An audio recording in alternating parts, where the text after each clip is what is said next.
Coucou les filles, donc aujourd'hui je vous retrouve donc pour la suite du tuto de macarons chantilly. Donc voilà ce que ça donne après cuisson. Donc on a deux macarons, donc le dessus peut être un petit peu sale. Alors en fait si vous avez par exemple des macarons blancs et que le dessus est sale, ce que vous pouvez prendre c'est une lime à ongles ou du papier, enfin un truc pour poncer, je sais plus comment on appelle ça. Et vous limez, donc moi je m'en suis déjà servi sur plusieurs créations et ça marche très bien. Alors évidemment c'est une lime que vous avez pu utiliser pour vous, hein, parce qu'on est d'accord, moi j'ai essayé, ça colore les ongles, vu que ça décolore sur la lime, la Fimo. Donc voilà, donc vous avez cuit vos deux coques, donc je rappelle qu'on ne les colle pas comme ceci pendant la cuisson, que vraiment on les sépare pour pas que ça adhère. Ensuite donc pour la déco, donc vous aurez besoin de décoration, après c'est à vous de voir. Donc l'intérieur ça va être de la chantilly, donc vous allez prendre de la déco 3D, de la décoden, comment ça s'appelle ce truc là, la foie, enfin voilà, il y a plein de choses qui peuvent faire office de chantilly, de fausse chantilly. Également le silicone qu'on trouve dans les magasins de bricolage. Moi j'avoue que je préfère la déco 3D qui est vachement simple d'utilisation. Donc vous aurez besoin de déco 3D, d'embout chantilly, donc moi je vous ai montré les 4 que vous devez acheter. Alors sachez que moi j'ai fait l'erreur d'acheter ça et pas d'embout de chantilly au début. Et j'avais pas compris en fait que... Enfin fallait les acheter à part quoi. Donc c'est vendu à part. Donc pensez bien quand vous achetez la déco 3D à acheter les embouts. Donc moi je vais pas prendre l'embout chantilly classique. Je vais prendre l'embout qui est comme ça. Je sais pas si vous allez voir de près. Si mon appareil photo veut bien montrer, veut bien faire la macro. Donc c'est des petites dents en fait qui fait très bien office de chantilly. J'ai déjà utilisé sur plusieurs créations, dont celle qui est dans ma vidéo création Fimo, etc. Et ça a très bien marché. Donc moi je vais faire ça à l'intérieur. Je suis désolée pour le bruit, je sais pas ce qu'il y a eu. Pour décorer, parce que j'ai pas envie de faire un simple macaron chantilly, donc je vais faire autre chose. Je vais également faire de la chantilly dessus et je vais décorer avec des cannes de fruits. Donc c'est des cannes que j'ai achetées sur la petite épicerie. Donc il y a kiwi, pastèque, etc.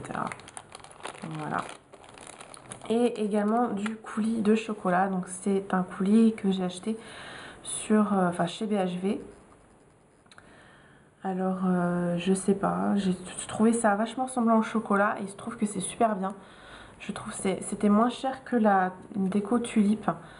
Et voilà, il y a un petit embout de précision, c'est exact, ça ressemble comme deux gouttes d'eau à la déco tulipe, au coulis tulipe, et je trouve que c'est beaucoup mieux que tulipe. Donc voilà.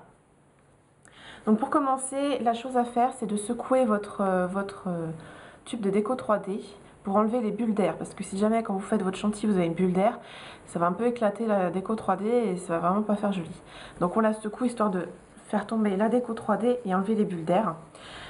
Toujours la poser dans ce sens quand vous la rangez, parce que si vous la posez dans le sens inverse, il va y avoir vraiment de l'air qui va se mettre au niveau de l'ouverture et ça va vraiment pas être joli. Donc ensuite il faut dévisser le bouchon et vous vissez votre embout. Alors moi j'ai énormément de mal à nettoyer les embouts, je sais pas comment vous faites. Si quelqu'un a une astuce pour les embouts, parce que ça se coince à chaque fois, la déco 3D c'est terrible, j'ai fait tremper dans de l'eau chaude, enfin voilà, il n'y a rien à faire, ça a tendance des fois à rester, mais bon. Donc vous n'avez pas besoin d'en mettre sur les deux coques, vous prenez juste une coque, donc on secoue bien vissé pour éviter qu'il y ait de l'air qui passe. Et là on va vraiment faire le tour, on n'a pas besoin de faire le milieu et le tour, puisqu'on verra pas le milieu, c'est vraiment le tour. Donc on y va, j'espère que j'ai pas... Alors j'espère que vous voyez bien, parce que si je me cadre mal, là c'est foutu.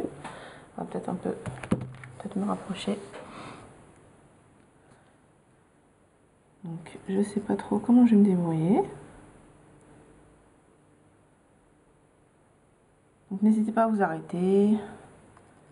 Vous commencez, histoire de bien tourner votre truc. Alors faites très attention de ne pas faire tomber votre macaron. Si jamais vous le faites tomber et que votre déco 3D s'est amoché, il vous suffit juste d'enlever. Hop là, c'est ce que je craignais, c'est pas grave. Il vous suffit juste d'enlever la déco 3D qu'il y a sur le macaron. Je vais faire comme ça. Avec un mouchoir. Et de recommencer. Alors ça vous fait gaspiller de la déco 3D, mais... Voilà. Alors c'est pas très joli comme ça, mais on s'en fout complètement. Et là vous allez poser le chapeau du macaron. Alors on n'appuie pas trop. Donc je vous montrerai avec des photos ce que ça donne, parce que là j'ai pas trop envie de vous le montrer, de peur de le faire tomber. En plus je suis super maladroite et je sais pas pourquoi j'ai les mains qui tremblent comme une petite vieille là. Donc je vais le poser. Et là je vais faire, alors je change d'embout puisque je veux faire vraiment quelque chose de joli. En fait je veux que ça fasse ça. Voilà, c'est ce que j'avais fait avec un autre embout. Alors c'est pas sur mon doigt qui est tout blanc. C'est ce que j'avais fait avec un autre embout, donc là c'est bien sec. Alors par contre ça pique, il va falloir que j'y lime un peu. Donc je dévisse. Je sais pas ce qui se passe dehors, enfin bref. Alors évidemment vous avez le truc qui est obstrué. Moi je m'en mets partout sur les doigts, génial. Donc là je vais prendre le vrai embout chantilly, donc ce qu'on prend pour les vrais chantilly, que je vais visser à fond. Je ressecoue histoire de bien faire, de bien enlever l'air. Et là je vais faire juste un petit, alors juste me rapprocher un petit peu, un petit cône. Alors ça c'est très simple.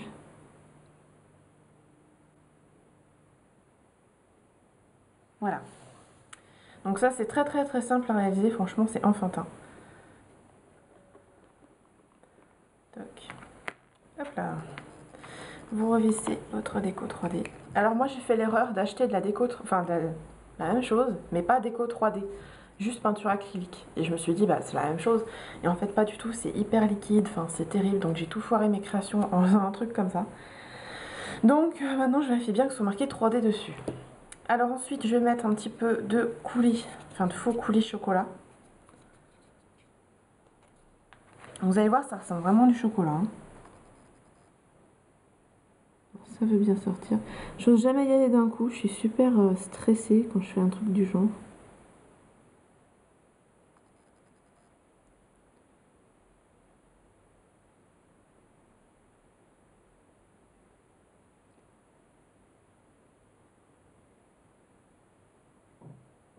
Il faut être très minutieux quand vous utilisez ce genre de choses. J'aimerais bien que ça dégouline un peu sur le macaron. On verra bien. Voilà. Donc oui, ça ressemble vraiment à du coulis de chocolat et c'est pas du tout la marque Tulipe. Ensuite, alors c'est optionnel, vous pouvez laisser comme ça, mais moi j'aime bien utiliser des cannes de fruits. Je vais mettre fraises. Je suis en train de regarder en fait, bref. Ouais, je vais mettre fraises, c'est ce que j'utilise le plus, hein, mais bon. Alors, pour les cannes de fruits, moi je recommande d'avoir une lame comme ça. J'enlève parce qu'elle est sale. Vous pouvez prendre votre scalpel, mais quand on coupe, ça a tendance à gicler en fait. Donc on va couper. Moi je vais mettre 2 fraises. Voilà. Alors j'ai pas ma pince à épiler sous la main, c'est pas grave. On va improviser. Alors profitez-en avant que la chantilly sèche. Je tremble, ça m'énerve.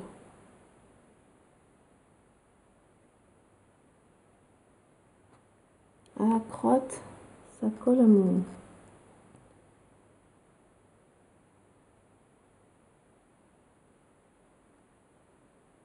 Ça collait à ma pince, là j'ai eu peur. J'en coupe une autre. Elle est plus fine celle-là, je dirais peut-être mieux. J'ai super peur que ça colle à ma pince, là. Ça collait, j'ai eu les boules. Toc. Et quand on fait un truc comme ça, on a toujours les boules que ça foire. Je sais pas vous, mais moi... Punaise.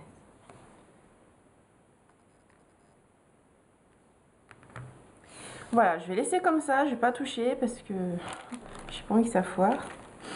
Alors après, il ne vous reste plus qu'à laisser sécher. Alors, moi je vais laisser sécher, je pense une journée. Et après, je mettrai la tige à œil dans la chantilly à l'intérieur. Pourquoi je la mets pas tout de suite? Parce que c'est tellement mou que quand vous allez mettre la tige, ça va tout s'affaisser. Enfin, la tige va complètement s'affaisser. Il n'y a rien qui va la tenir. Donc je préfère attendre que ça sèche un petit peu. Dedans, ça va toujours rester un petit peu mou. Donc vous aurez plus de facilité à mettre la tige. Ça va mieux tenir. Ce sera mieux. Donc là, je vous mettrai les photos parce que j'ai pas trop envie de vous montrer de près ce que ça donne. Mais en tout cas, je suis très très contente du résultat. Parce qu'en général, quand je faisais ce genre de choses, ça foirait. Et là, comme je suis en train de filmer, je dis j'espère que ça va pas foirer. Donc ça n'a pas foiré, c'est génial.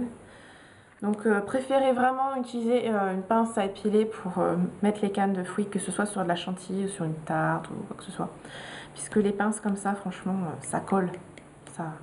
Voilà, vous avez vu, la canne a vraiment collé sur la pince. Donc voilà, qu'est-ce que je peux dire d'autre? Et ben c'est tout. Donc je vous ferai la photo, je vous mettrai ça juste après la vidéo. Voilà, et je vous dis à très très très vite pour de prochaines vidéos.